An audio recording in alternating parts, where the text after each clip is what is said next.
go to sleep at night and try to feel good about myself, that I did it from within some of the places that you may think are difficult to do that. I did it from within the EPA, U.S. EPA. So this isn't the state, this is the national government's Environmental Protection Agency.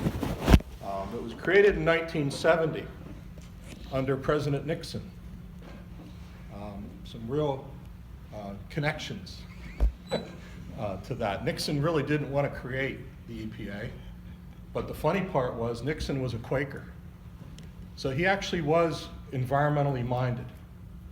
And it was like a lot of things in government, it was a compromise that EPA was created. No, I wasn't there in 1970, but 5 years later, yes, I started at EPA in 1975. Now, I'm not going to read my bio to you.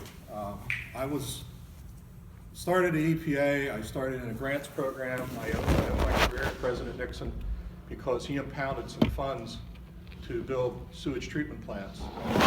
And he got sued by the National Defense Fund, somebody like that. And he lost. But the trouble was, they won, but we only had, I think we had 3 years to spend the money instead of 6. It took them 3, they tied it up in court for 3 years. So they said, all right, well, we're not going to extend the deadline, but we're going to let you hire more people. So in 1975, there was a recession, but I still got hired to go in and award and do planning reviews for sewage treatment plants. I bumped around from within EPA, and finally I came to become what's called a federal on-scene coordinator. The National Contingency Plan is a national regulation. It's been revised a number of times. It actually started out in the Clean Water Act. Provides for what they call on-scene coordinators. And we are really the response arm, the environmental response arm for the U.S. government. We're housed in EPA. I'm going to talk a lot like I'm still there, sorry. I'm not. It's I okay. retired in 16, but yeah. Yeah, we're housed in EPA, yet when we go out, we represent the U.S. government. And we have all kinds of responsibilities and authorities and things like that. And these are the kinds of things I tried to put together. I have some photos, so the boring part's in the beginning, but some important stuff is coming up in a few slides you'll want to take notes on. But these are the kind of things that just I responded to. Now there's other things. We have broad authority. We have broad authority when we show up to make sure that state and locals are doing the right thing, and if they are, we say, this is great, can we help you? No, you have it, thank you very much, and have a nice day. There are right now, I don't think they've cut, but I think there's 25 on-scene coordinators that cover Region 3, which is Delaware, Maryland, Pennsylvania, Virginia, West Virginia, and the District of Columbia. We were one of the higher number. I think New York and California have more, so I think they have more like 35, and Chicago has like 35. So there's 360 or somewhat of us in the whole country. So these major incidents, hurricanes, Katrina, all of those major incidents, we went to because those regions didn't have enough people to cover everything. So you see some of these things on here, and the attack, the Capitol Hill anthrax attack, things like that. So, but you get called out. The state has an abandoned building. They don't know what, the kids are playing in there. We think there's chemicals in there, that type of thing. Not too far from here was pipeline spills, highway accidents, and then mundane things like soil contamination, lead contamination, The whole Berks County, if you don't know this, look for little battery casings in plastic, because if you find those, you're going to find lead contamination. And don't let your kids play in it, because it's pretty high levels. You probably it's everywhere out there. Stream investigations, fires. I'm jumping around here, but you see there's a wide range of things. I love this job. I retired because it was time, but I retired because I would many times leave on a Monday and come home on a Friday. So I did a lot of travel, but I felt I was doing a difference. Like I said in the beginning, I felt I was protecting the environment from within. I used the authority that they gave me to the fullest extent. And I have I don't apologize for that at all. There's other reasons why I don't apologize for that, because I believe that was the one place where if nobody else could help anyone, we were kind of the last people that could help. The next speaker is going to talk about fracking. Yes, I was the on-scene coordinator for the Dimock site up in Susquehanna County, so I know a little bit about fracking too. Okay. So, I told you about on-scene coordinators. Well, what does it take to be an on-scene coordinator? Well, anything, frankly. Mostly a science degree. How many, all of you in here, how many are pursuing science degrees? Many of you, but some not. Okay, good. Because that doesn't mean just because you're not pursuing a science degree that you're not able to work for EPA. I used all of these support academic backgrounds, all of them. In fact, I have a master's in public administration, so that really could be over here too, but I didn't want to confuse the point. But all of these are useful at EPA. All of these disciplines are useful and needed and used and, at EPA. All right, let's get to the money. Well, money, you got to work, you got to live. And I was very lucky. Like I said, I told you how I ended up at EPA. I applied when I was in college, figured, this is, a useless thing. But sure enough, they called me, and I was told this. I was hired mostly because I was living in Philadelphia, so I have to credit my wife, who was not my wife at the time, but she was going to Penn, pursuing a physical therapy degree, and I moved down there, and we were going to get married. And she ended up being my wife by the time I got my EPA degree, but I didn't expect to stay in Philadelphia. I didn't even expect to stay in Pennsylvania, but it happened. So this is the range. If you get hired on as a college graduate, you'll hopefully get hired at least as a GS7. I got hired as a GS5. I got $9,000 a year. I know that still blow you away. That's like my grandparents talking about, buying soda for a penny or something like that. I'm an old guy, I know. But anyway, GS7 is most likely, don't take anything less than a 7. Believe me, just, they want to hire you. But they can hire, usually new hires don't get the GS12 or 13, but you can get newly hired as an 11. If depending on what you have, if you have a master's, that makes a difference, and that type of thing. So not too shabby. I mean, I don't know. I'm not looking for jobs these days, so I don't totally know, but I don't think it's that bad. And this is the Philadelphia locality pay. So don't get confused, or try not to get confused. If you look up this table, you will see the base table. Then they add locality pay for depending on where you're working. If you're working in downtown Manhattan, or you're in the New York locality pay, you actually get some more money than this. But this happens to be what the people in Philadelphia will get if they're working for the U.S. government. All right, so you might want to write this down. www.usajobs.gov is where the centralized location is if you're looking for a job anywhere in the U.S. government. And I was just on there this morning, and frankly, again, I haven't looked around in there too much because that's not what I'm doing. I'm looking at the OPM's retirement website. But it looks like you can go in there and search in different ways, different backgrounds and things like that. And I'm a good story. It doesn't hurt to just apply. Put your even if you think, you know, I really don't think I'm into this, or blah, blah, blah, whatever, you never know.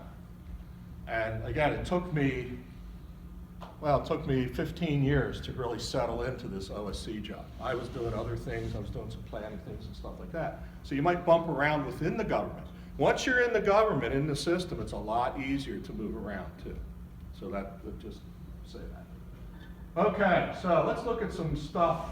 These are all photos, my photos. All right, so I didn't go on the internet and pull down photos. These are all places that I've been. I don't have the names up here because that's probably something I shouldn't do. The names should be protected. But this was a silver recycler. But how many of you remember film and cameras? Yes. Maybe some of you. Well,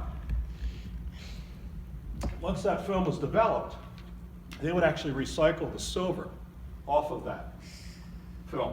And these guys did that. This is the outside, not very neat people at all. One of the, this is what gives the environment, some of the stuff, you guys are younger and whatever. This is kind of what gives the environmental movement a bad name, because these people, wow, this is recycling, right? Look at this. Look at the mess they made. Yeah, well, yeah.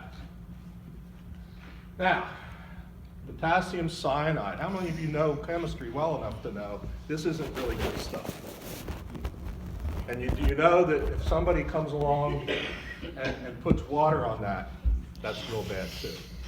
So that was a drum, more than a drum of that sitting inside that building.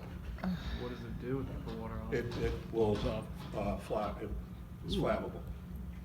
Yeah, I know. You look like that excites you, so just It's interesting. don't fool around with that. Anyway, yes, sir. I was gonna say, I've been inside of abandoned buildings before where they had hazardous material on display, like, still there from the 90s. Uh-huh. Bags everywhere, and containers like that. Yeah. Yeah. Yeah. So, I mean, and I'm not gonna, again, this isn't a talk about how I did my job in a certain way, but you have to go through certain authorities to get approved, to get money. This takes money. We spent money to clean this place up. All right? Hundreds of thousands of dollars in that range, yes. Was that deemed as a Superfund site? It was considered a Superfund site, but we called it's a removal site, which means it's an emergency. I know, it's not, oh my gosh, the building's on fire, emergency. But from an environmental standpoint, yeah, this is an uncontrolled situation. You could walk right in there. Now, this was in the middle of nowhere in Schuylkill County, so that was one nice thing. But still, I mean, the fire department was told not to fight the fire. So any fire, and actually there was a fire here after we did a cleanup later. Here's another one in a town, in a city. I actually think this is in Scranton. Just wanted to show you kind of what we did. We got to play around with the equipment. These are a decontamination line where we would scrub people down. People would wear suits, mostly our contractors, but these guys here are going in what we call level B, which has supplied air tanks. A lot like firefighters would wear, but this is a Tyvek suit, and it usually has a plastic coating on it most of the time. And they would go in through here, and then they would come back out and be decontaminated. And here's the guys helping each other. One guy's helping the other guy with his tank on this one. Gives you a little bit of a close-up. Abandoned Brewery in Allentown. You would recognize the name if I told you, maybe. You see this? Made in China, right? Stuff all from all over the place. The guy, no, that was a different building. There was another building. The guy was accumulating stuff from different places because he could sell it in shipping containers to other countries. And by the way, I need to mention this. I've been to Liberia. Interesting country. And it doesn't surprise me at all that they made you part of their delegation. That's just the way things happen over there. It's the only place, and I've done some international travel, it's the only place I've surrendered my passport to somebody, and they took all of our passports, and they came back stamped, and we never went through customs. Wow. Yeah, it was a weird deal there. It was a very weird deal. Anyway, as an aside. Yeah, you know, you walk in, you see stuff like this, in really bad shape. I mean, you know, the RCRA storage, the Resource Conservation Recovery Act is what RCRA means. It's basically a requirement for people for storing chemicals. Says, you know, in what condition they're in. Those are poor conditions. Those are poor drums. Poor, that stuff should not be in those drums, but yet they are. Pipeline spills. Well, you say, wait a minute, Rich, these are tanks. Well, yeah, it's part of a pipeline staging area, if you will. It's part of the transportation network. So these are actually controlled by the Department of Transportation. But they had a little leak of kerosene. Unfortunately, it stayed within that dike area. Here's what, and these guys actually would call us on anything. This is a good example of a good company. There are good companies out there, just to know that. Don't get jaundiced too much on that. You hear about the bad ones. But these guys hit their own pipeline and then called us up and said, hey, come on out because we have a spill, we want to show you this. And the pipe farm was so old that they really didn't have mapping of all of their piping. And there's another one. This is not the same place, this is not the same incident. This was actually at a facility that the pipeline went through, and somebody was digging, I think putting a lamp, something in the ground, and they hit the pipeline. And there was a response. Okay, so home heating oil truck went off the side of the road and spilled. And the home heating oil came down the ditch and went into the creek, and there's booming. Those are sorbent booms. That material absorbs oil. It does not absorb water, and it floats. And but you need more than one. This picture came out a little weirdo. I couldn't get all of it, but so you see there's this part. So you do it in stages. Give you a little bit of a lesson here on oil spill response. You clean up oil spills in stages. You cut down, you cut down, you cut down, then finally the water's clean. So that's why you see the boom out and out and out as it goes. You might see other kind of boom that's plastic, and that's meant to really, and that usually has a skirt that goes underneath the water, and that's meant to just hold it, and then somebody will go out there with a skimmer or something else and then extract the oil that way. These are meant to absorb it, and then they get changed. Okay, fires. Again, this is not off the internet. This is a response. I saw this fire, this was in the Allentown area too. I actually saw this fire in the early morning as I was getting off the turnpike, and it was miles away. You could see it. You could see the smoke coming up. It burned for 2 days, and it was a transfer station. This guy was headed to work. This guy, I never met him, but if he's not the richest guy in the world, he's pretty dumb and didn't get a good lawyer. He was driving by when the thing exploded, and that's his car. He kicked out the front because he went into a snowbank on the right, and the left side, it had melted it melted his door shut. So the only way he could get out of that car was to kick out the front windshield. There's a marina fire. This is Harvey's Lake up northern PA. And young man was trying to work on his boat engine and had gas, he has gasoline, he had mixed fuel. He got away from him. And guess what? The whole dock burned up. They're the local, that's what we protect. And, yeah, look at this. Everyone okay? Everyone was fine. He was fine. He ran away, but a little upset. You see the boom? You see the boom up there too, trying to protect it? Yeah, he was very, very upset. And you can tell if you haven't been up there, it's his Grotto Pizza. Now, right here is a propane tank. And they were burning boats. The boats were loose then, right? I mean, what had held them, they were like just connected to the dock by lines, but the lines burned. Yes, sir. I saw that happen once in New York where a guy was fixing his boat on the marina and he walked away and me and my dad were on our boat way out and then all you saw was a boom and there's the fire broke out. You see the guy, well, we saw him walking away, turn around and come running right back. Yeah. Because once he hit the engine, it sparked. Right. Oh, yeah. Yeah. I don't know if there were any explosions on this or not, but I have other, well, I thought I did. I didn't have them with this set.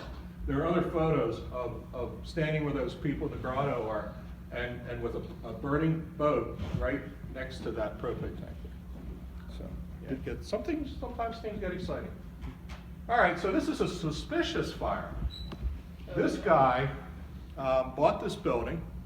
He isn't the guy I was even talking about earlier who started putting materials in. This guy bought this building and he was gonna burn it down for the insurance money to impress his dad.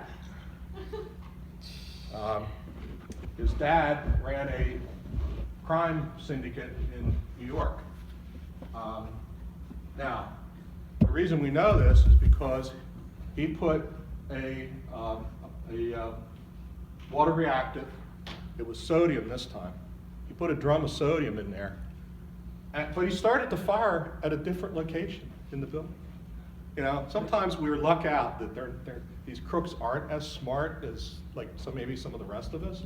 So the fire company comes in, puts out the fire quickly, and then goes through the building, and then they find it just down a little bit, there's this drum of sodium there. It didn't make sense at all. It was they made clothing. That didn't fit at all. And so